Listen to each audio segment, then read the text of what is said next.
Sea alabado Jesucristo y María su Santísima Madre. Bienvenidos a Conservando la Fe.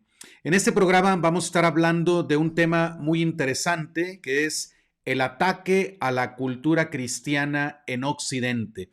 Y para tratar este tema, tengo un invitado muy especial que nos acompaña desde Argentina. Él es autor de libros, es uno de los pensadores argentinos que gracias a Dios se han suscitado en estos últimos años y nos están ayudando bastante en la batalla cultural. Su nombre es Cristian Rodrigo Iturralde. Antes de recibirlo en nuestro programa, quiero pedirles, como siempre lo hago, que me apoyen para continuar realizando este apostolado. Hay unas cosas que para ustedes son muy sencillas de hacer, pero que para mí son de gran ayuda. Lo primero que quiero pedirles, como siempre, es que por favor se suscriban a este canal si no lo han hecho. Aquí abajo en pantalla está lo que les pido que hagan. Si no lo han hecho, tómense el tiempo en este momento para darle clic al botón que dice suscríbete o suscribirse ahí en su celular, en su computadora. Es importante también darle un clic al icono que tiene la campanita, porque así reciben ustedes notificaciones de próximos programas de Conservando la Fe. Además, me ayudan mucho si le dan un like al video. Se le da un like al video dándole un clic al botón, al icono que tiene el dedo gordo hacia arriba. Así ustedes le dicen a YouTube que el contenido de este canal les interesa. Y por último, pero no menos importante, es que por favor compartan este video. Hay un icono que tiene una flechita curveada. Ahí se les dan las instrucciones para que ustedes puedan reenviar este video a familiares y amigos. Les recuerdo también que para aquellos que les resulta más conveniente escuchar solamente los audios de los programas de Conservando la Fe, aquí abajo en pantalla aparecen las plataformas donde pueden encontrar Conservando la Fe y escuchar los audios de todos nuestros programas. Por último, les invito a que también puedan seguirme en las redes sociales si quieren darse de alta para recibir notificación por vía WhatsApp cada vez que tengamos un video. No se les molesta mucho, simplemente son mensajes cada vez que hay un video de Conservando la Fe. Estamos haciendo una red en la que hay gente ya de muchos países. Pueden mandar un mensaje diciendo alta al número de WhatsApp que aparece también aquí abajo en la pantalla. Gracias a todos por su colaboración. Y bueno, pues estamos listos ya. Aquí en pantalla recibimos a Cristian Rodrigo Iturralde, nuestro invitado de esta noche. ¿Cómo te encuentras, Cristian? Padre Juan, querido, muy bien, qué lindo verlo nuevamente. Bueno, tuvimos la oportunidad de conocernos personalmente allí en Tierra Cristera, fundirnos en un abrazo, hablar, así que muy contento y muy agradecido por la invitación, Padre. Sí, no, para mí también es un gusto tenerte aquí en el programa. Ya desde hace tiempo que quería invitarte. Y bueno, pues también una felicitación a ti, a todos los argentinos. Ahorita está reciente el triunfo de esta escuadra de fútbol argentina que nos llenó de alegría a todos los latinoamericanos, creo yo. Felicidades por ese triunfo. Y vamos a hablar de la batalla cultural y en un momento a lo mejor nos puede explicar por qué también era importante ganar a Argentina por esta cuestión de la batalla cultural. Eh, muy bien, pues bienvenido, Cristian. Gracias por acompañarnos y bueno, pues vamos a hablar, como le decía yo, a la audiencia del tema del ataque a la cultura cristiana en Occidente. Tú has escrito libros de historia, ¿verdad? Platícanos un poquito de tú qué has estudiado y de qué has escrito. Mire, Padre, yo siempre he entendido que la historia es parte fundamental en esta batalla cultural, en la formación integral del ser humano, y que a través de la historia se ataca o se le pretende atacar los valores esenciales, constitutivos del ser humano, especialmente los cristianos. Entonces me he dedicado al principio a defender a la Iglesia de acusaciones sin sustento que se le hacían y que se le vienen haciendo por siglos, ¿verdad? Entre los temas que he estudiado se encuentran la Inquisición, ¿verdad? Que es el tribunal español, bueno, pero que anteriormente también había sido francés, y la cuestión de el descubrimiento de América y los pueblos precolombinos. Entonces, estas son, entendiendo yo que esos eran los dos puntos centrales en que se pretende difamar a la Iglesia Católica, y siempre entendí que digamos, la gente suele subestimar la historia y sin embargo hay muchísima gente, mucha bien intencionada, que creyendo estos relatos infundados de la historia de la iglesia terminan renegando de su propia fe y su propia identidad. Por eso me parecía algo importante esclarecer estos sucesos históricos. Entonces, bueno, sí, me fui dedicando un poco, padre, a lo que era historia de la iglesia, de España, en algunas cuestiones, y bueno, después he escrito otro tipo de libros, algunos más tal vez de carácter local, en relación al expresidente argentino Perón, del que tengo por supuesto la peor de las opiniones, y después he publicado un libro sobre el inicio de la nueva izquierda, que de algún modo es lo que da, eh, digamos, da origen a toda esta batalla cultural que, bueno, en la que hoy estamos inmersos usted, yo y tantas otras personas pretendiendo defender los valores fundantes de la civilización occidental cristiana. Ok, sí, esto de batalla cultural tiene ya un tiempo, este término, esta expresión batalla cultural, desde hace ya un tiempo que se está haciendo cada vez más común en círculos católicos y también incluso fuera de la Iglesia Católica, en ambientes cristianos. Hay una batalla cultural, pero no la empezamos los cristianos. ¿Es así? Sí, evidentemente, digamos, la izquierda, podríamos decir, digamos, sintetizando un poco la historia, cuando la izquierda vio que ya le estaban rindiendo pocos frutos, digamos, la retórica economicista, digamos, los derechos laborales, etcétera, etcétera, etcétera, se dieron cuenta que para poder penetrar en la civilización occidental cristiana, lo que debían hacer ellos es focalizarse en la cultura y a través de la cultura ir cambiando el pensamiento de las personas y de un modo solapado irles, digamos, removiendo la esencia, la identidad, pero especialmente la fe. Entonces hablamos de batalla cultural en la medida que el marxismo se ha reinventado hace varias décadas, entendiendo la revolución en términos culturales, es decir, cooptando todos los frentes de la educación, todas o gran parte de las disciplinas o las ciencias, para poder de ese modo ir atacando, repito, los cimientos de la civilización occidental cristiana. Porque si bien hablamos de batalla cultural, tanto padre usted como yo y tantos otros, sabemos que en el fondo esto es una guerra teológica, es una batalla espiritual. Y me parece que uno puede darse cuenta de esto viendo las cosas que pasan, que no pueden ser comprendidas si no vemos que, digamos, en términos de maldad pura.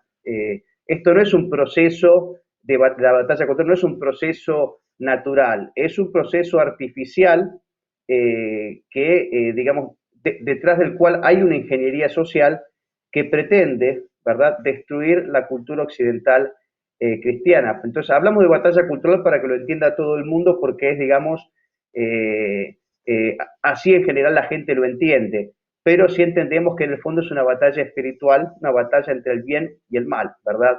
Y como digo siempre, no es que uno por ser cristiano o católico pretenda fundar absolutamente todo en la fe o que vemos cosas que no son. No, los propios enemigos, los propios sean marxistas o liberales progresistas, ellos mismos nos demuestran con cada una de sus acciones que su enemigo principal y su rechazo es hacia la fe, hacia Cristo. Por eso están siempre, cada vez que pueden, intentando incendiar y profanar las iglesias, etcétera, etcétera, etcétera. Y los propios ideólogos del postmarxismo, de la nueva izquierda, etcétera, se han encargado de reconocer que la Iglesia Católica es la principal enemiga de todos estos movimientos antinaturales.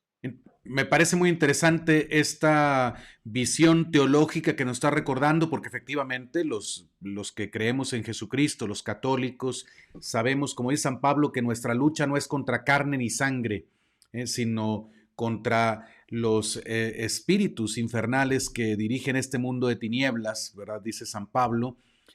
Pero esa batalla pues se encarna aquí en la tierra, en seres humanos de carne y hueso, que de algún modo tomamos nuestras opciones o hacemos una opción por Cristo y por el reino de Cristo o contra Cristo y por el reino de las tinieblas. Y algunos ni siquiera tienen muy claro esto, pero de todos modos con sus acciones toman partido. Ahora, tú como historiador estás mencionando también me parece interesante que los mismos autores intelectuales del bando opuesto mencionan a la iglesia, porque a veces cuando hablas de estos temas, la gente dice que esas son teorías conspiracionistas, que si dices, oye, están tratando de demoler la civilización cristiana, dicen, no, ese es conspiracionismo. Esta es digamos, un proceso natural, no provocado, sino espontáneo de una evolución de la cultura. ¿Es verdadera conspiración? ¿Es una teoría conspiracionista o podemos hablar con fundamentos de un ataque a la cultura cristiana? Tú como historiador, ¿qué respondes? No, es claramente un ataque a la cultura cristiana. Acá no hay ninguna tesis conspiracionista que pueda tener lugar, porque, a ver, si esto fuera un proceso natural, no deberían existir entonces, como existen actualmente, leyes de censura y persecución contra el cristianismo en general, ¿verdad? Hoy hay cosas que uno no puede decir porque automáticamente es censurado, ¿verdad?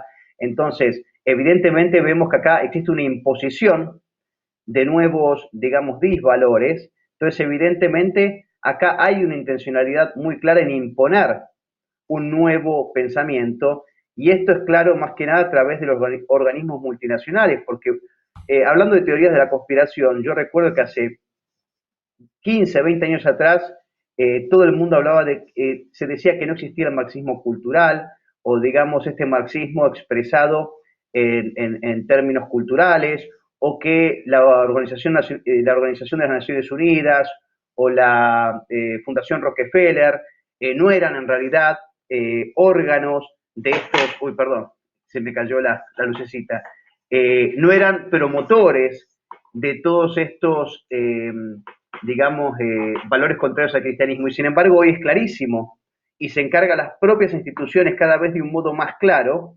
de ratificar todo esto que nosotros venimos diciendo. Es decir, que en la actualidad no cabe duda de que existe una persecución clara, no solo, bueno, contra la iglesia hace siglos, pero ahora contra cada valor, de algún modo, o cada lugar donde pueda ejercer la iglesia católica o en algunos sectores, digamos, o el cristianismo en general a veces, bueno, eso busca ser completamente demolido, porque donde existen valores cristianos, donde existe el cristianismo, eso es una barrera natural contra la penetración de todos estos agentes externos y disolventes. Por eso se busca eliminar la fe, ¿verdad? Y todos los valores inherentes a la fe.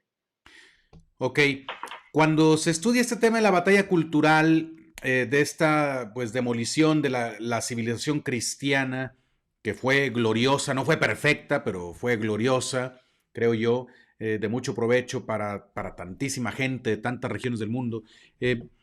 Bueno, se mencionan como orígenes remotos de esta batalla cultural el protestantismo, que dividió la cristiandad en el siglo XVI. Después se menciona la Ilustración, toda esa filosofía decadente que llegó a ser la filosofía dominante luego en el pensamiento del hombre moderno. Pero más cercano a nuestra época, tú has mencionado el marxismo. Podríamos decir que en el último siglo, digamos, o los últimos 150 años, ha sido el marxismo el principal causante promotor de la batalla cultural contra la civilización cristiana. Sí, indudablemente es muy bueno lo que dice usted, padre, porque claro, digamos, no podemos decir que el marxismo sea, digamos, que el mal esté encarnado o el origen sea únicamente el marxismo, esto sería un reduccionismo, pero digamos que en el último siglo ha sido sin duda su mejor representante, pero como bien usted ha dicho, haciendo una especie de raconto anterior, incluso hay algunos que datan ya estos intentos de ruptura del orden occidental cristiano desde el Renacimiento, algunos dicen, intentando relativizar ciertas cuestiones, ya digamos con una llegada más clara del antropocentrismo, ya quitando a Dios un poco de la vida social.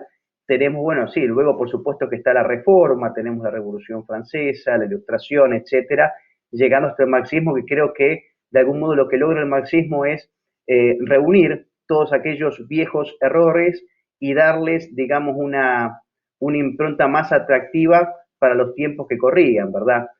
porque indudablemente el marxismo tiene eslóganes y tiene consignas que son atractivas para muchas personas, para la juventud especialmente.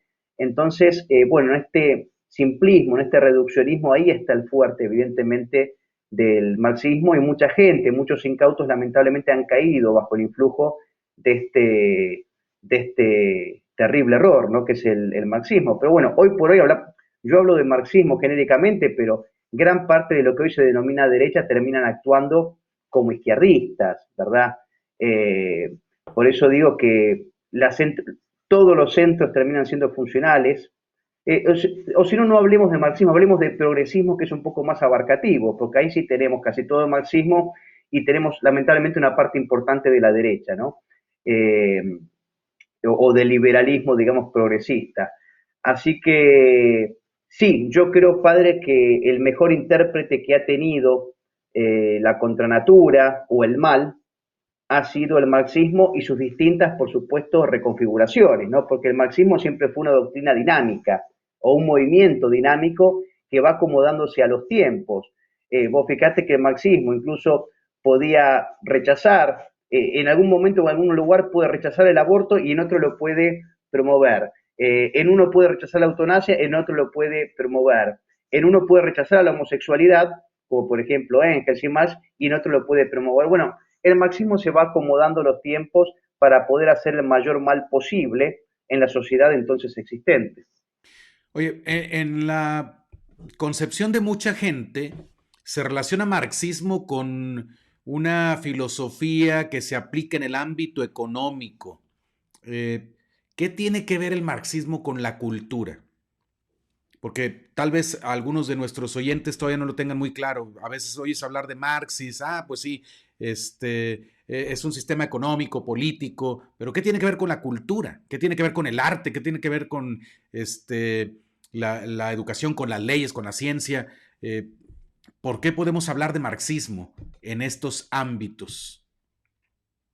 Bueno, es cierto que sus orígenes era básicamente una doctrina, un movimiento puramente economicista, destinado supuestamente que justificaba su existencia en una supuesta, digamos, abuso de algunos sistemas capitalistas, ¿verdad?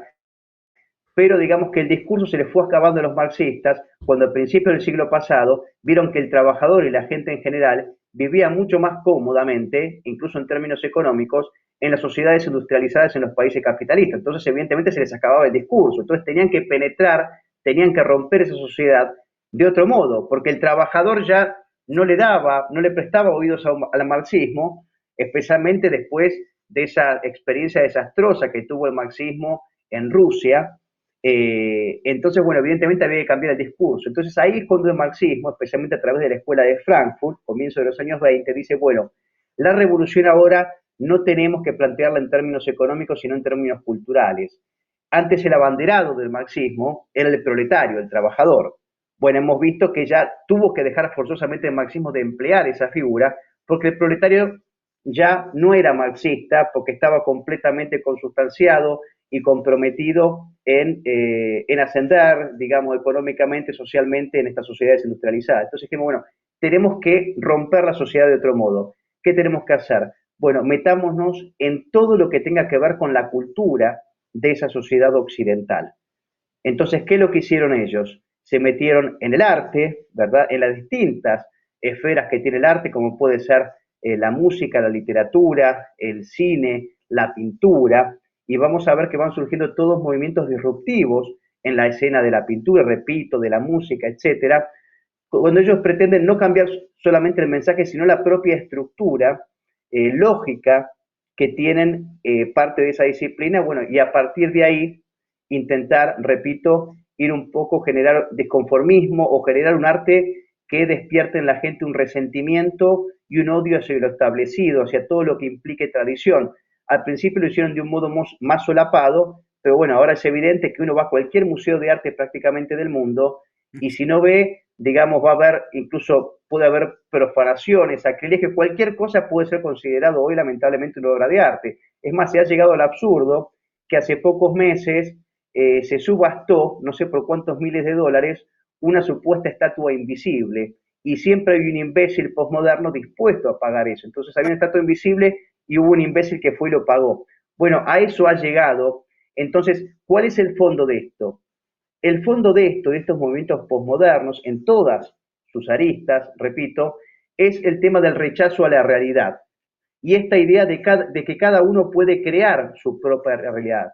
Es decir, no hay un principio rector de principios perennes, inmutables y convenientes para el ser humano, ¿verdad? Cada uno puede crear su propia realidad y su propia realidad implica también sus propias verdades, porque ya no hay una verdad en este sentido, y bueno, evidentemente toda esta confusión que se ha ido generando, que ha comenzado con el relativismo, pero al menos el relativismo de algún modo otorgaba una entidad similar a las dos, a la mentira y a la verdad. No, ahora la verdad directamente, ahora se ha pasado a un estadio superior, donde ahora hay una imposición del absurdo completamente sobre, digamos, la verdad. Es decir, que se ha superado lamentablemente el estadio del relativismo para llegar a la imposición completa del absurdo o de la mentira, porque si uno llega a decir algo es automáticamente cancelado o lo que fuere.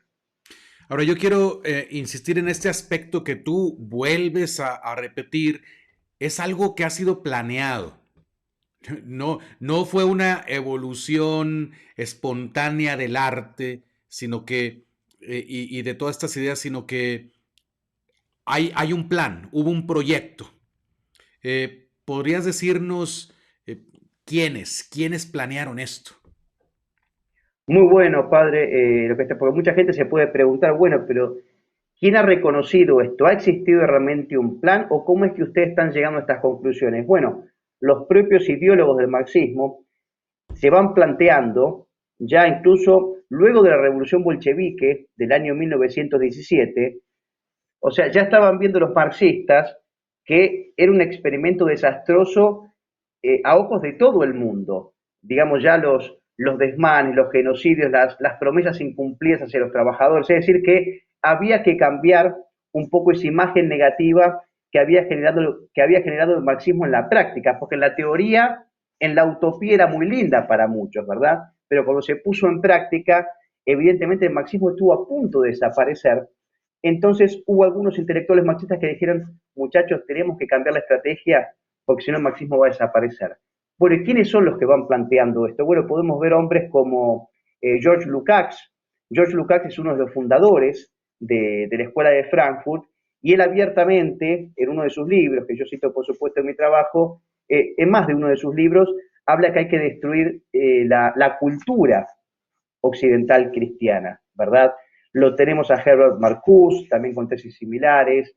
Bueno, luego estará Foucault, Derrida, pero incluso también hay un antecedente que se da en la Inglaterra de fines del siglo XIX, que se llama, ay, ¿cómo se llama esta escuela? La escuela de, ya, ay, que está Bernstein ahí, que era un marxista reformista, ya me voy a acordar cómo se llama, es una institución inglesa que pretendía imponer la revolución y los valores revolucionarios, pero a través de la socialdemocracia. Mirá cómo se adelantaron a los tiempos modernos, porque hoy la socialdemocracia sabemos que es prácticamente es marxismo puro, con tal vez algunas libertades en cuestiones aisladas y con alguna libertad de mercado en algunos países.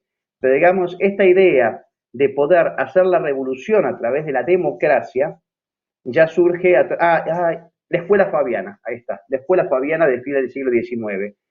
Entonces, y ellos abiertamente van reconociendo todo esto, ¿verdad?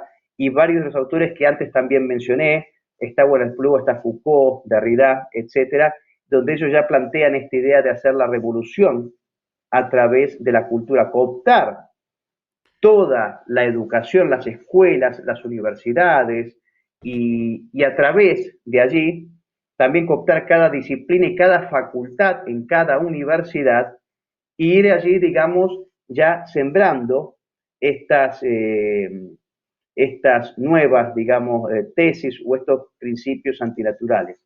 Pero esto es clarísimo, diría yo, en los trabajos, en las palabras de los principales ideólogos de lo que podríamos llamar posmarxismo o nueva izquierda o marxismo cultural. Tú escribiste este libro, que tengo aquí, El inicio de la nueva izquierda. Ahí hablas de esto que nos estás mencionando. Exactamente, padre. Sí, sí, Ok, ahí está entonces todo. aquí hablas de la escuela de Frankfurt, de los ideólogos, los pensadores más representativos que están detrás de este esfuerzo por demoler todo lo que es la cultura cristiana. Y Sí, dices entonces, fíjese, ¿mande? per- perdón que lo interrumpa, padre, porque se me ocurrió recién.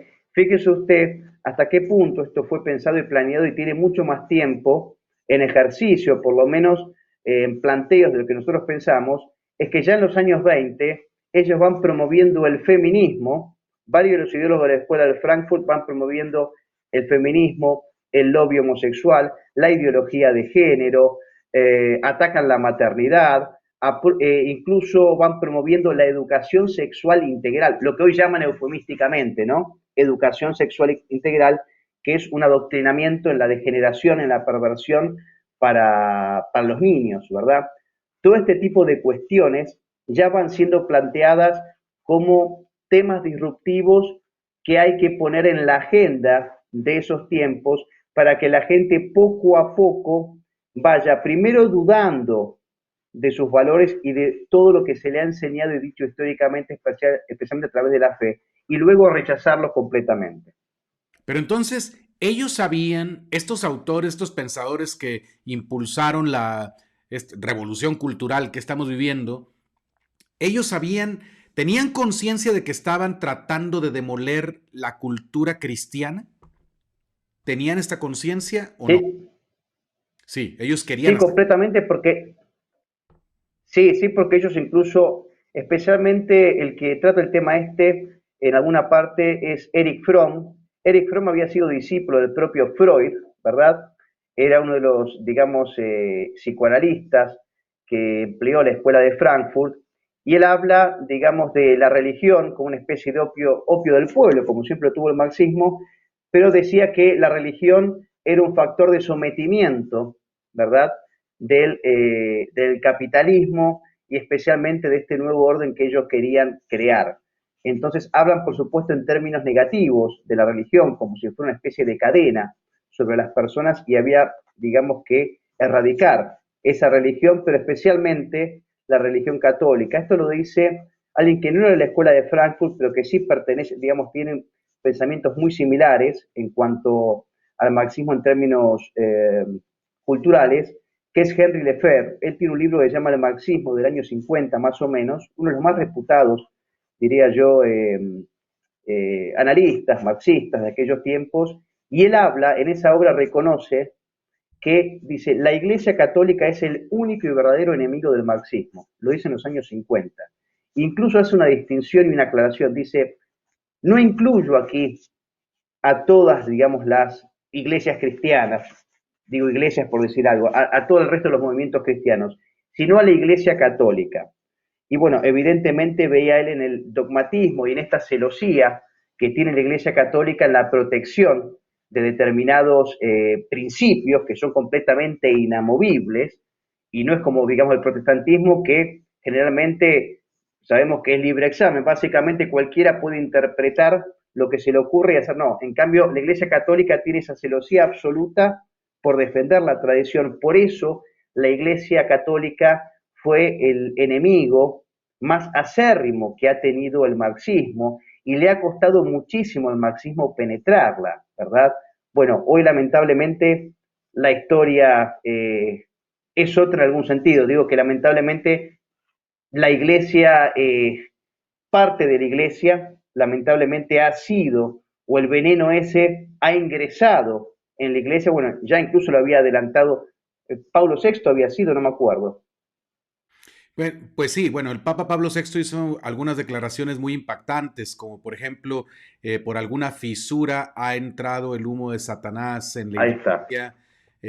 Pablo VI habló de que había dentro de la iglesia quienes están en un trabajo de autocrítica y de incluso de autodemolición de la iglesia. Autodemolición. Sí, sí, son cosas, pues digo, expresiones bastante alarmantes. Ahora, quería preguntarte, bueno, estos autores que tú presentas aquí en este libro, El inicio de la nueva izquierda, la Escuela de Frankfurt, y otros ideólogos que prácticamente el ciudadano común no conoce, porque ¿quién va a leer a esos? Yo creo que mucha gente no sabe ni quiénes son. Sin embargo, han tenido un grande impacto en el modo como vive la sociedad de nuestro tiempo. ¿Cómo empezaron a impactar estos pensadores primero? ¿A quién impactaron en primer lugar? ¿Quién les siguió el juego, por decir así? Bueno, es cierto que, digamos, estos hombres de la escuela de Frankfurt, estos intelectuales que son los verdaderos creadores de todo lo que hoy estamos viviendo, lamentablemente, es cierto que al principio, digamos, muchos de ellos tenían, digamos, eran más bien académicos, tenían un nivel superior de formación, porque todos tenían, por ejemplo, la carrera de filosofía de base, todos, y después tenían una o dos carreras más, es decir, que eran personas de un pensamiento muy profundo, muy capaces, pero, digamos, no todo el mundo, o sea, no era fácil bajar a tierra eso para adoctrinar al resto de la sociedad, pero después tenemos un hombre como Herbert Marcuse, que es uno de los principales hombres de la Escuela de Frankfurt y gracias a quien, de algún modo, la Escuela de Frankfurt fue conocida, que él tuvo esa capacidad, lamentablemente era una persona muy carismática, una persona que tenía una buena oratoria, y él fue un poco bajando esos, digamos, esos disvalores de un modo más asequible al resto de la gente, aquí su peligrosidad, pero digamos, esto empieza a difundirse masivamente cuando estos hombres recalan en los años 40 en las principales universidades de los Estados Unidos. Hablamos universidades de prestigio, incluso de la Ivy League, como, no sé, como Harvard, tenemos la de San Diego, tenemos Columbia, Chicago, bueno, etcétera, un sinfín. Se les da, porque siempre el marxismo, ¿cómo hace? La facultad de sociología es lo primero que ellos toman, ¿verdad? Entonces se le da a cada uno a cargo, básicamente, posiciones muy altas, y ellos ya en prácticamente 10, 15 años, ya con todo el contacto que habían tenido con la juventud y con todos, digamos, el financiamiento que habían adquirido en las universidades, más otros mecenas para distribuir y traducir sus obras, bueno, eso hizo un daño muy grande, casi irreparable, en las sociedades occidentales, y de algún modo el sumum de todo eso es el mayo del 68, ¿verdad? Es, digamos, el primer gran levantamiento de transgresión moral que se da en Occidente y que se replica en varios de los países, de los principales países occidentales. Es decir, todo este, digamos, ataque a la autoridad, todo este hipismo, todo este irrealismo, todo este odio a la fe, el rechazo a la realidad, el abrazar estas nuevas ideologías, ¿verdad? O absurdos como la ideología de género y todo ese tipo de cuestiones. Bueno, ese mayo del 68, que es una fecha mítica, digamos, para lo que es la revolución cultural, fue engendrada por hombres como estos, ¿verdad? Entonces diría que ellos pudieron, de algún modo, llegar a gran parte de la sociedad, porque los Estados Unidos, curiosamente, porque Estados Unidos estaba en los años 40, bueno, a fines de los años 40, a principios de los años 50, estaban, digamos, en guerra geopolítica con todos los comunistas, ¿verdad? Por lo menos con los comunistas rusos, pero no se dieron cuenta que existía un peligro mayor, que era ese marxismo solapado, ese marxismo cultural.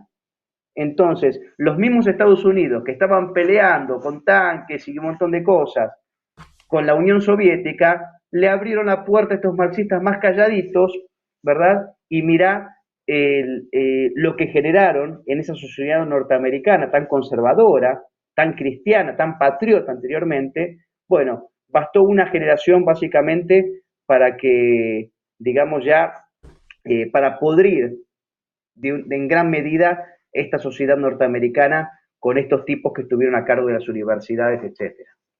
Ok. Y otra pregunta que quería hacerte. Estos personajes de la Escuela de Frankfurt y otros pensadores afines, ¿tenían un proyecto común o más bien fue coincidencia o sí había un cierto como acuerdo en lo que estaban haciendo? Mira, ellos tuvieron, digamos, hubo entre ellos incluso algunos roces. digamos, a ver, el plan macro, el plan general, estaban por supuesto todos de acuerdo, digamos, todos adscribían a la supuesta filosofía del instituto que era la teoría crítica. ¿Qué se entiende por teoría crítica? Básicamente el rechazo y la crítica a todo lo anterior, a toda filosofía anterior, ¿verdad? A todo sí, lo establecido, lo verdadero, etcétera, especialmente a lo cristiano. Pero entre ellos tuvieron algunas desavenencias, tuvieron algunos, pero te diré los enfrentamientos como existen hoy en las grandes, en todas las familias. En lo sustancial estuvieron absolutamente de acuerdo con un plan mancomunado, porque, a ver, todos pertenecían a la misma institución, ¿verdad? Y los principios de esa institución eran claros en este sentido. Pero bueno, por ejemplo, sabemos que tanto Adorno como Marcuse tuvieron algunas disputas, en este sentido que, bueno, me parece que no vale la pena entrar ahora, igual está en el libro, esas disputas que tuvieron entre ellos, pero sí, eran parte básicamente de un gran proyecto, y el proyecto en ese sentido, bueno, era establecer las bases teóricas para tener a largo plazo una especie de nuevo marxismo, o tal vez no con esas palabras, no nuevo marxismo, pero tener, digamos, de algún modo una base, una nueva filosofía disolvente de todo lo anterior. En eso estuvieron de acuerdo,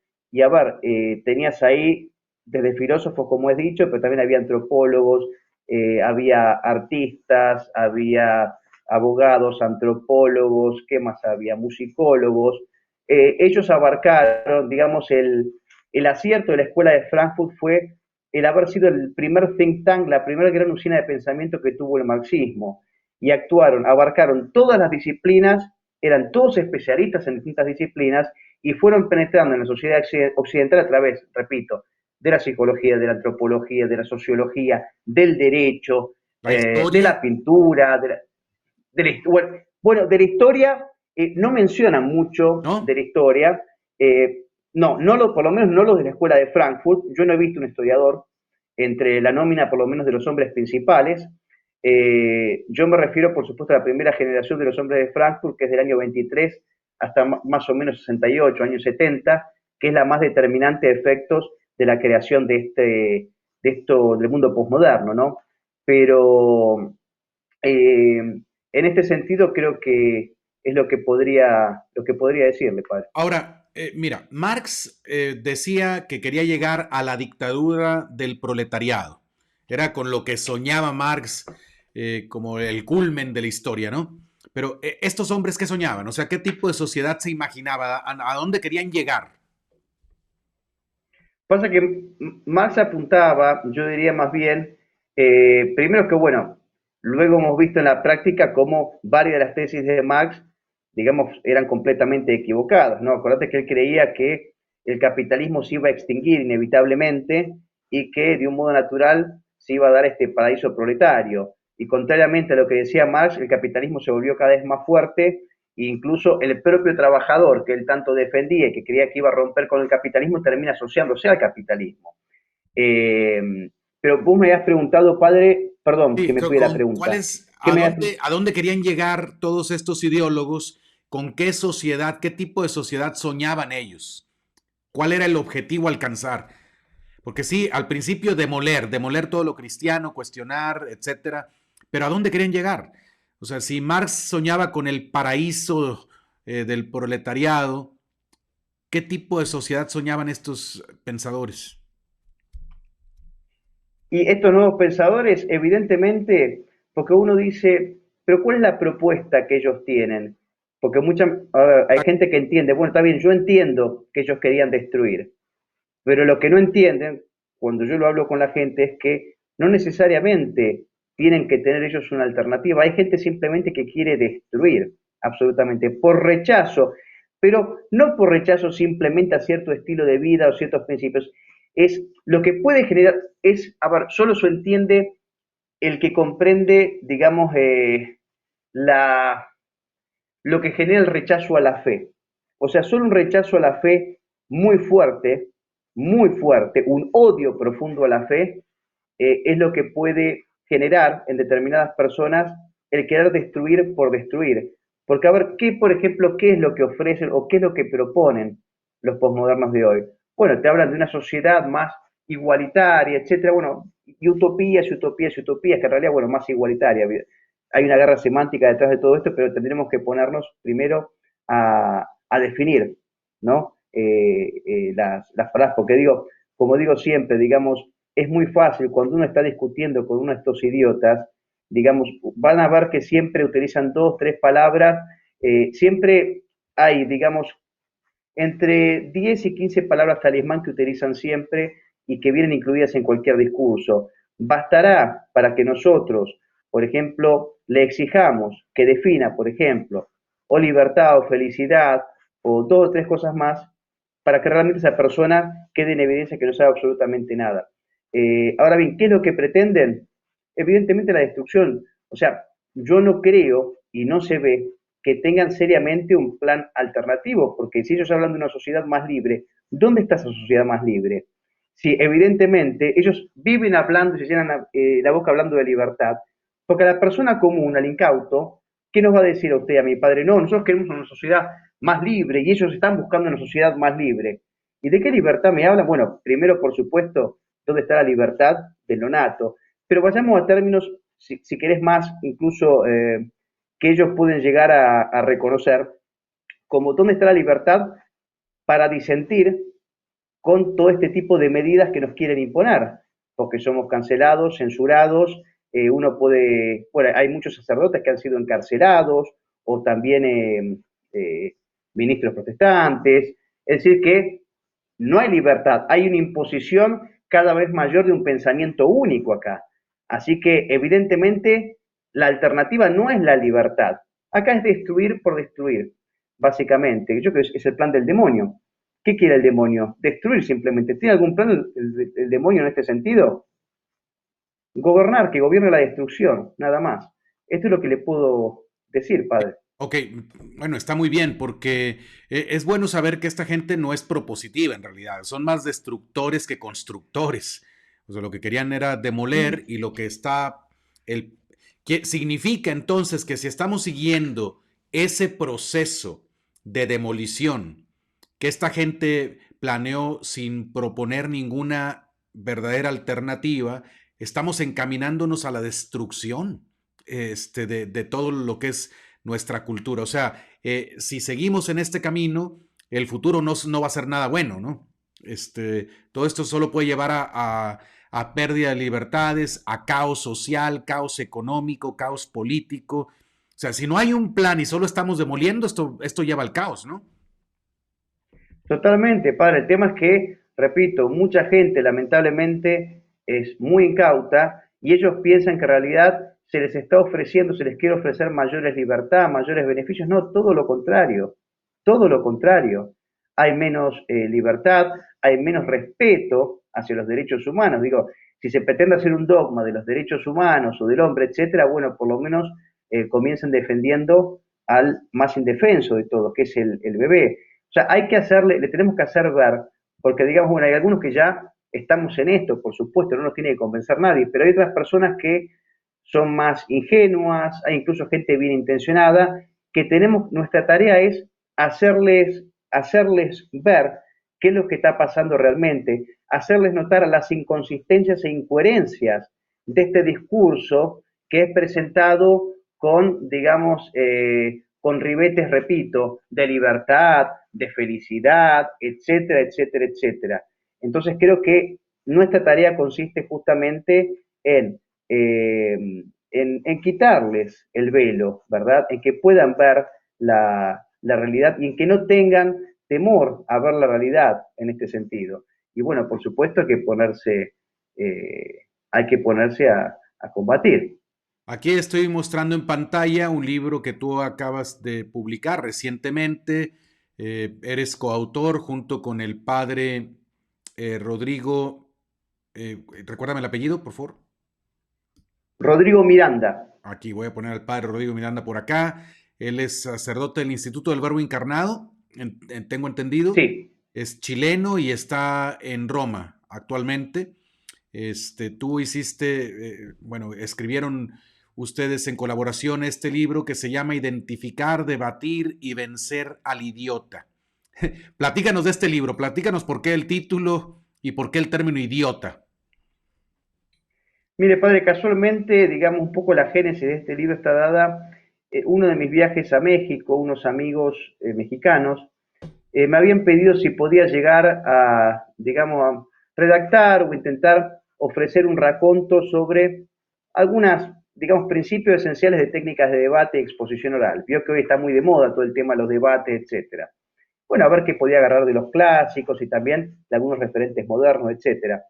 Pero bueno, yo era muy amigo del padre, sí, somos muy amigos, pero en ese momento ya era amigo del padre, y dijimos, lo que necesitamos acá es una especie de manual del guerrero cultural, digamos, alguien que recién arranca, o no necesariamente, pero digamos, para alguien que recién arranca puede funcionar, digamos, dar todos los principios esenciales que consideramos vitales para poder vencer en la batalla cultural. Básicamente, sintetizando, padre, creemos que hay, digamos, tres cuestiones fundamentales para poder vencer en la batalla cultural. Primero, por supuesto, el conocimiento. O sea, necesitamos tener claros ciertos principios fundamentales. O sea, antes de pasar a lo particular, tenemos que forzosamente conocer ciertos principios esenciales. Hay que conocer la esencia para poder pasar a lo particular, porque ¿cómo vamos a saber qué es conveniente para el hombre, etcétera, si no sabemos primero cuáles son qué es la naturaleza humana, cuáles son sus capacidades, limitaciones, si tiene un objetivo la naturaleza humana? Es decir, que hay cuestiones que son, uno las da por sabidas, por sentadas, y la gente en general no lo sabe. Si uno le pregunta cuáles son o qué es la naturaleza humana, entonces hablar de libertad, pero no conocen, por ejemplo, qué implica realmente la libertad. Bueno, entonces hay ciertos conocimientos previos, esa es la primera pata. Después hay una segunda pata que va, digamos, seguida al conocimiento, que es la de la técnica, porque una persona puede estar muy bien formada. Nosotros en estos conocimientos intentamos aportar, digamos, muchas cuestiones ligadas a la formación integral del ser humano, y por supuesto acá incluimos la fe, pero necesitamos la técnica. ¿Qué es la técnica? El modo de poder transmitir de un modo efectivo la verdad. Porque uno puede tener muchos conocimientos, pero si no sabe transmitir de un modo efectivo eso a otra persona, si no puede persuadir a otra persona hacia el bien, que es lo que debemos hacer, digamos, no sirve de mucho la formación. Entonces, hay que tener el conocimiento, hay que tener la técnica. Acá ofrecemos, digamos, recursos discursivos, persuasivos, hablamos de retórica, de dialéctica, cómo detectar las falacias, cuáles son las falacias principales, por supuesto también métodos principales de exposición oral, cómo perder el miedo escénico, porque a muchas personas muy formadas les cuesta tal vez poder defender sus principios por esas cuestiones. Bueno, hay toda una serie de consejos ahí, etcétera. Entonces tenemos el conocimiento, tenemos la técnica, pero falta algo fundamental, que es la disposición o el coraje, digamos, el temple. Una persona puede estar muy bien formada, puede ser un gran polemista. Ahora bien, si no tiene el coraje para defender lo que hay que defender, No no sirve, sirve de nada. no sirve. Exacto. Entonces, y muchas veces, padre, veo que es lo que pasa, nos pasa hoy a los católicos. Hay gente muy formada, hay gente que conoce la técnica, pero le tiene miedo a la condena social. Exacto, no enfrenta nada. Entonces, exacto, exacto, padre. Entonces, básicamente, ya le termino, acá hablamos un poco del temple a la importancia y cómo llegar a adquirir esta disposición, evidentemente espiritual, y esta disposición combativa, porque hay que ser combativo. Bueno, hablamos, por ejemplo, de la imitación. ¿Y la imitación de quién? La imitación de los arquetipos, de los prohombres. ¿Quiénes son los arquetipos y los prohombres? Los héroes, los santos, los mártires, los patriotas, etcétera. Entonces, bueno, hay un poquito de todo acá, padre. De un modo muy sintético, le dije las tres partecitas o a lo que apuntamos nosotros. Es un libro grande que tiene 420 páginas. Hay partes que son muy doctrinales, muy académicas, pero hay otras partes que son más llevaderas, que son más irónicas, sarcásticas, hay bastante humor. Pues bueno, hay un poquito de todo. Muy bien, sí, yo como te dije antes de comenzar esta entrevista, pues yo lo acabo de ordenar, no he tenido el gusto de leerlo, pero seguramente lo voy a leer en estos próximos días, Dios mediante, y espero, estoy seguro que va a ser muy interesante. Efectivamente, lo que estás diciendo tú hace mucha falta. Necesitamos gente que tenga el conocimiento, la técnica y el coraje. Y voy a decir algo que espero picar un poquito el orgullo de mis hermanos mexicanos porque yo no veo referentes mexicanos haciendo un gran trabajo en la batalla cultural. Veo muchos argentinos, como tú eres uno de ellos, y me da mucho gusto. Están haciendo una gran labor, gente de Argentina. ¿De dónde les viene a los argentinos eso de entrar en los debates y eso? Tienen una muy buena escuela, yo creo, allí, no sé qué, eh, pero bueno, tenemos, por ejemplo, en el ámbito sacerdotal, pues tenemos al padre Javier Olivera, estás tú, está gente como la doctora Chinda Brandolino, como Agustín Laje, como Pablo Muñoz, etcétera. Hay Sí, figuras que pero, son referentes. Aquí en México yo no alcanzo a ver mucho. ¿Qué favoreció para que de Argentina estén surgiendo estos referentes en la batalla cultural?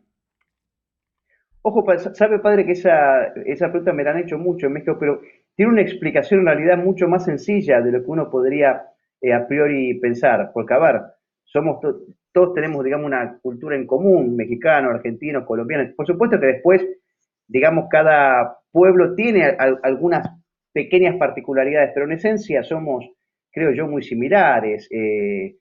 Porque, por supuesto, existen diferencias como en el DF no es lo mismo el mexicano del DF que el mexicano, qué sé yo, no sé, de Durango, o de Tijuana. En Argentina pasa lo En mismo. Saltillo, donde soy yo. Bueno, está en Saltillo. Coahuila, Coahuila, ¿no? No, mira, te digo, la explicación es mucho más sencilla. Yo creo que, no te olvides que Argentina ha sido, por lo menos en los últimos 40 años, ha sido el lugar por donde ha penetrado toda la basura. Entonces, todo esto que ustedes están sufriendo hoy o en los últimos años, nosotros lo venimos sufriendo, digamos, de un modo bastante fuerte desde fines de los años 90, diría yo. Digamos, en Argentina, no sé por qué se ha elegido Argentina, tal vez por ser un país en algunas cuestiones como más europeo y parecía que, no sé, se penetraba por ahí y después de Argentina iba penetrando el resto del continente, pero fíjate que todo empieza por Argentina, toda la basura entra por Argentina y después se va diseminando por el resto del continente. Ahora se agregó Canadá, porque Canadá ahora es la misma basura que Argentina en el sentido. Entonces, desde Canadá y Argentina son básicamente lo que Holanda era a Europa, ¿no? Holanda, España. Fíjate que todos esos proyectos de experimentos basura entraban por ahí. Entonces, la explicación a por qué hay más argentinos que de otras nacionalidades es porque nosotros estamos, creo yo, un poco más fogueados en esto porque lo venimos sufriendo hace más tiempo. Entonces, forzosamente fuimos adquiriendo, digamos, inevitablemente generando cierta resistencia. Pero el único motivo, creo yo, es porque nosotros lo tenemos hace mucho tiempo. Pero en México yo creo que ya están apareciendo, van a ir apareciendo. Y aparte México tiene una gran ventaja. Eh, Tal vez algún otro país americano, para mí se me ocurre México, tal vez Colombia, pero México sobre todo, que no es tan fácil. Yo he estado en México varias veces, he tenido la suerte de estar allí, y yo te digo que está bien, por supuesto que hay penetración del progresismo, etcétera, pero no en la medida de Argentina, no la hay.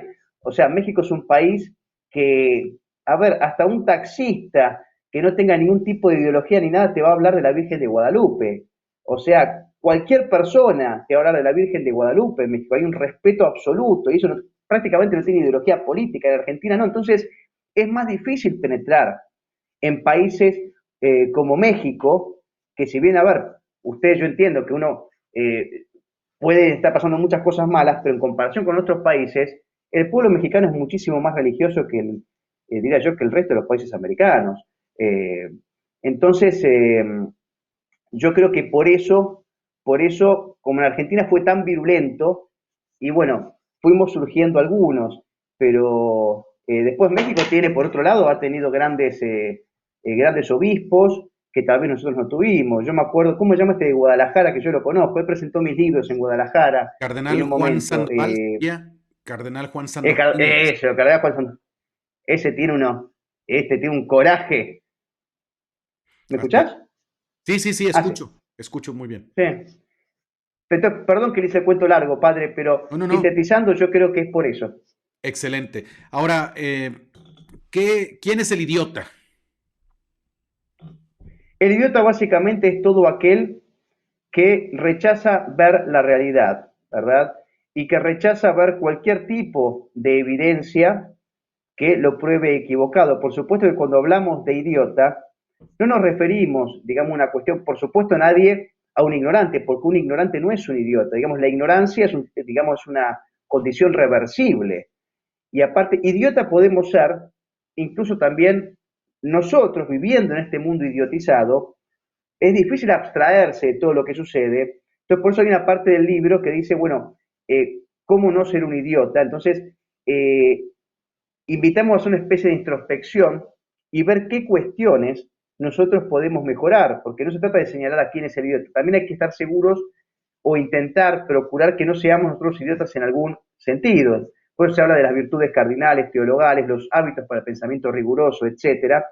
Pero idiota básicamente te diría yo es aquel ensimismado, aquel caprichoso, ¿verdad? Aquella persona que sí, básicamente rechaza ver la realidad. Y esto no está, repito, relacionado tampoco a un tema de coeficiente intelectual, porque vos fíjate que los principales promotores de los absurdos modernos son hombres que tienen títulos en Harvard, Cambridge, etcétera. Entonces, hoy, por ejemplo, una persona del pueblo bajo o de estratos sociales inferiores, perdón, hablo en términos económicos, Sí, claro. tiene, digamos, muchísimo más sentido común y una inteligencia práctica mucho mayor que la que sale de un tipo, digamos, de una institución superior. Entonces, hablamos del idiota, digamos, básicamente refiriéndonos a aquel que rechaza ver la realidad y aquel que, digamos, en este sentido incluso la promueve, ¿verdad? Por supuesto que hay toda una genealogía de idiotas de la antigüedad hasta ahora, yo lo estoy explicando en los términos más, digamos, sencillos posibles. Excelente, muy bien. No, pues me parece muy interesante esta cuestión de la batalla cultural. Es importante saber de dónde viene, que, quién está tratando de hacerla, cómo están tratando de hacerla y cómo podemos combatir. ¿Podrías, para ir concluyendo el programa, decirnos eh, una persona normal que se empieza a dar cuenta, que empieza a despertar y a ver que algo malo está pasando alrededor, que están tratando de arrebatarnos todo lo que es valioso y lo que fue valioso para nuestros antepasados? ¿Qué puede empezar a hacer alguien para colaborar en esta batalla cultural? Alguien que a lo mejor no es famoso, una persona ordinaria, ¿qué puede hacer a favor de esta batalla cultural para salvar la cultura cristiana en Occidente? Primeramente, influir en sus círculos más cercanos, influir o intentar influir y despertar, iluminar a la gente que tiene al lado, sea sus amigos del club, sea su familia, sus primos, etcétera, y digamos hablar. Lo que hay que hacer ahora es hablar, no temer hablar, ¿verdad? Porque aparte, incluso tampoco uno tiene, por supuesto que hay ciertos conocimientos que tenemos que tener claros, pero hay cuestiones que son de sentido común. Entonces, no hay que tener miedo de defender lo que la evidencia nos señala en este sentido. Entonces, lo primero que diría es que todos tenemos en este sentido muchísimo, muchísimo para hacer. Pero lo primero es, empecemos con lo que tenemos al lado. Luego, por supuesto, si podemos y nos los permiten nuestras responsabilidades, trabajo, etcétera, bueno, intentar formarnos poco a poco en, por lo menos en ciertas cuestiones, por lo menos ciertas generalidades de ciertas cuestiones, y bueno, intentar ser o volvernos de algún modo un guerrero cultural, por decirlo de algún modo. Pero por supuesto que siempre insistimos, también con el padre Rodrigo, que es fundamental la fe. Por supuesto que hay personas que todavía no han recibido el don de la fe y son personas bien intencionadas, pero digamos, se les va a hacer mucho más sencillo, se les va a hacer mucho más fácil, van a poder comprender realmente la cuestión si entienden que esto es una batalla espiritual. Y una batalla espiritual sin fe o con una fe débil, bueno, evidentemente se va a hacer todo mucho más cuesta arriba. Entonces, les diría que retomen la fe o la acrecienten, la vayan desarrollando un poco más, pero especialmente también la parte combativa, ¿no? Hay una fe que es más pasiva, está muy bien, hay que rezar, hay que ir a misa, por supuesto, cumplir con los preceptos, pero también tenemos, digamos, la parte del combate es parte de la historia de la Iglesia Católica. Y Claro. Occidente no se construyó, Occidente, ni la civilización occidental, no se construyó todos sentados de brazos, no. En algún momento tuvimos que ir y plantarnos, padre. No, eso es muy, muy importante lo que está diciendo. Fíjate, yo he pensado tantas veces y lo he dicho en otros programas como es una pena que ya no se hable de iglesia militante y se dejó de hablar de esta manera justo en el momento histórico que nuestros enemigos se sintieron más empoderados y se vinieron con todo contra nosotros. Entonces, ellos son militantes, ellos están haciéndonos batalla y nosotros decimos, no, ya no hay que hablar en esos términos porque eso puede ofender a alguien, hay que tener mucho cuidado, hay que ser prudentes. Y ellos son descarados en lo que están haciendo, ya no se esconden sus planes, sino que los hacen a la vista de todos. Y nosotros no respondemos. Claro, me parece importantísimo que rescatemos este concepto de iglesia militante. O sea, un católico que vive en el mundo, mientras no llegue al cielo, tiene que ser un soldado de Cristo y tiene que Por supuesto, enfrentar el mal. De otra manera, el mal lo va a vencer, como nos están venciendo. Lamentablemente, esta batalla cultural al momento la vamos perdiendo. No significa que no la podamos ganar, pero al momento la vamos perdiendo por ser pasivos, por ser desinteresados, por no poner atención a lo que debemos poner atención y sobre todo por habernos enfriado en la fe. Creo yo que tú has dado en el clavo también en eso. Una sociedad que se enfría en la fe, es que nada más hay dos reinos. Entonces, si dejamos de reconocer a Cristo como rey, Satanás va tomando poder porque solo hay dos reinos, el de la luz o el de las tinieblas. No hay punto medio. Entonces me parece muy interesante. Yo lamentablemente veo cómo a veces estas ideologías que ustedes que se dedican al estudio, que son pensadores, que están dando batalla cultural, ideologías que ustedes denuncian, que se están difundiendo en el ámbito civil, yo las veo a veces en la iglesia, el ecologismo, ya hay gente, pastores de la iglesia invitando a la gente allá no coman carne, y no lo dicen por razón penitencial, lo dicen por razones ideológicas, ¿no?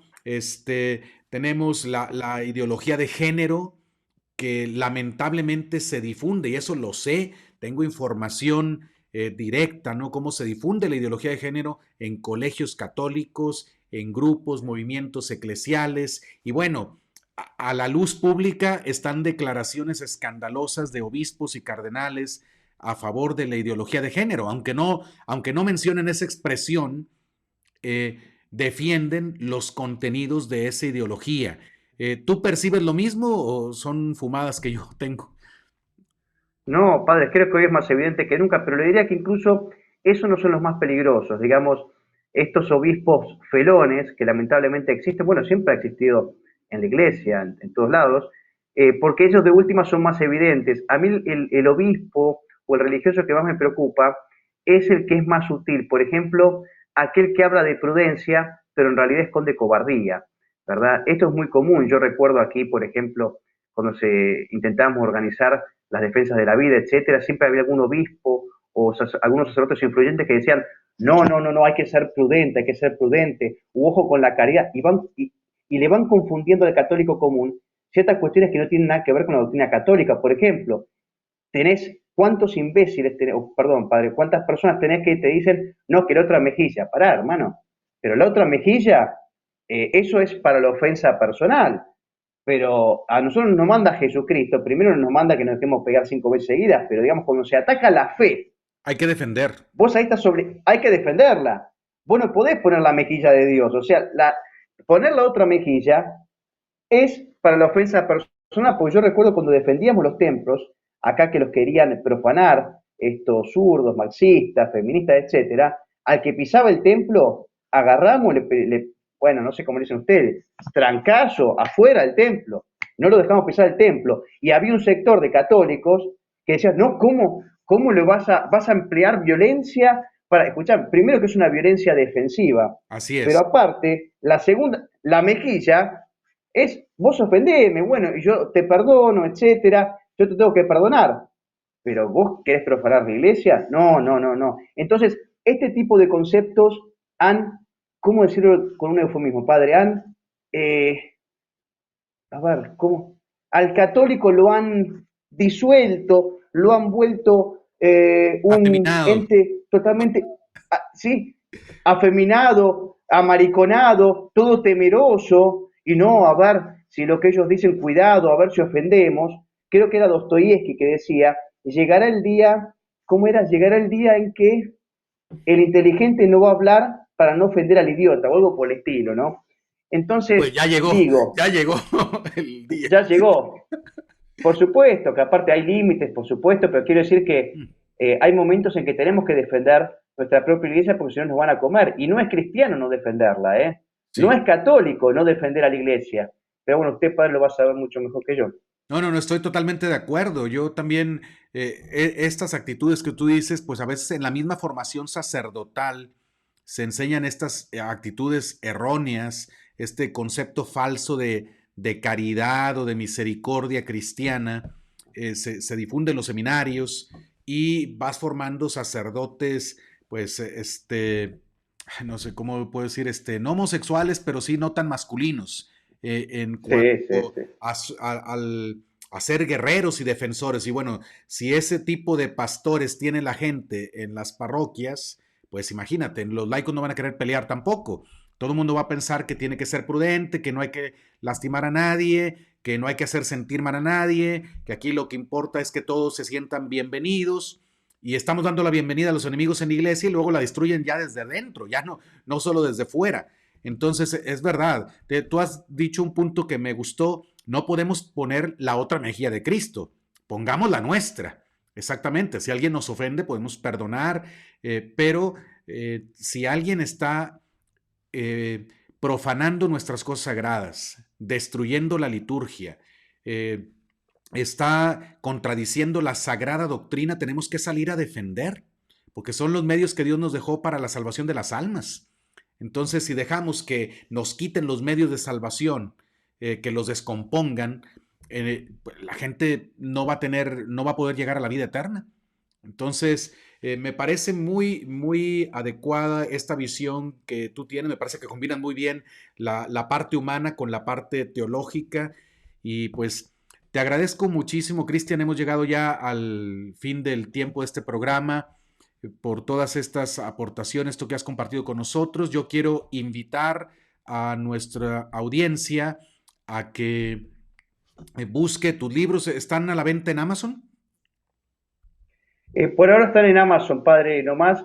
Creo que en México me parece que lo va a hacer Think Tankers, no me acuerdo, que está en Ciudad de México, pero por ahora están en Amazon, padre. Ok. Lo último que le quería decir es que le agradezco mucho la invitación y recuerde que México, bueno, aparte, yo siempre que es un amigo de México, siempre, por supuesto, digo que sí, especialmente usted que es un amigo, pero acuérdense que México es una nación muy especial, digamos, una nación de Dios. O sea, la Virgen de Guadalupe, repito, eligió estar, digamos, aparecerse allí. El principio digamos, del descubrimiento americano, de la población americana, comienza en México. Tuvieron los cristeros, esos valientes, viriles hombres. Entonces, digamos que, por eso digo que México no se puede quejar porque ha tenido más bendiciones que cualquier otro país. Ojo, a nosotros por lo menos nos dio un mundial ahora, ¿eh? Estamos muy contentos con el mundial. No, no me voy a hacer el tonto. Y estuve rezando, padre, ¿eh? Pero Sí. estuve rezando más que por la selección argentina de fútbol, más que nada por Messi, para poder desbancar de una vez por todas a ese criminal nefasto de Diego Armando Maradona, que es el peor ejemplo que alguien puede tener. En cambio, creo que el fútbol, siendo un deporte popular, creo que es un buen servicio que Messi, digamos, demostrar a los chicos que se puede ser una persona de bien y se puede ser número uno. Entonces, estoy muy contento por eso, padre, también. Sí, yo también, porque hasta en el deporte hay batalla cultural. Y también, a mí también me alegró por esa razón. Creo que Messi es una figura, eh, que puede ser un buen modelo para los jóvenes. No es un hombre perfecto, obviamente, no es un sacerdote, no es un intelectual, no es un pensador, es un jugador, pero creo yo que tiene una vida que no es escandalosa y que puede definitivamente, o sea, entre que hubiera levantado la copa Mbappé, yo creo que hubiera sido terrible, ¿verdad? Y no por el color de su piel, sino por otras cosas que son todavía más graves. Entonces también yo me alegré porque Argentina ganó y además porque, bueno, yo sí tengo mucho aprecio a todo Hispanoamérica. Creo que entrando a la batalla cultural también una de las cosas que aprendes a defender es este, este eh, este valor que tenemos todos los que vivimos en este lado, en este continente, en que hablamos el mismo idioma, que tenemos el mismo pasado, la misma fe. Eh, sí, te agradezco mucho entonces. A ver, Cristian se nos fue. Vamos a ver si regresa ahorita. Muy bien, aquí está Cristian otra vez. Algún problema hubo, lo perdimos por unos segundos en la pantalla, pero aquí está de nuevo. Eh, bueno, Cristian, pues quiero agradecerte nuevamente esta oportunidad que me has dado de tenerte en el programa y de compartirnos de estas cosas en las que tú te has ido especializando, estos temas de batalla cultural. Creo que va a ser de mucho provecho. También nada más quería preguntarte, ¿tienes un canal de YouTube? ¿Puedes decirle a la audiencia de Ah, qué temas tratas allí? sí, padre, el canal de YouTube me encuentran con mi nombre completo, Cristian Rodrigo Iturralde, y hay un poquito de todo, alguna conferencia, algún programas de distintos temas, digamos, concernientes a lo que podríamos llamar batalla cultural. Ok, aparte de eso, ¿tienes alguna otra red social? Instagram también, Cristian Rodrigo Iturralde. Y Ok, nada más, padre. entonces, ok, en YouTube y en Instagram. Y bueno, ya de los libros ya mencioné dos que yo recomiendo. Perdón, por acá. Aquí está El inicio de la nueva izquierda y el que tenemos aquí en la pantalla, Identificar, debatir y vencer al idiota. Para los que quieran entrenarse más en estas cuestiones de conocimiento y de batalla cultural. Pues muchas gracias, Cristian. Gracias de verdad. Es más noche para ti. Para ti han de ser ya casi la medianoche o todavía no. Casi la medianoche. Casi, casi, 15 Bueno, minutos. pues te agradezco mucho la generosidad con tu tiempo. Que Dios te bendiga. Y bueno, un saludo a todos nuestros hermanos de Argentina. Hasta la próxima. Gracias, padre Juan, siempre un gusto, la verdad, muy bueno saludarte y verte. Y viva Cristo Rey, padre, gracias. Viva Cristo Rey. Hasta la próxima.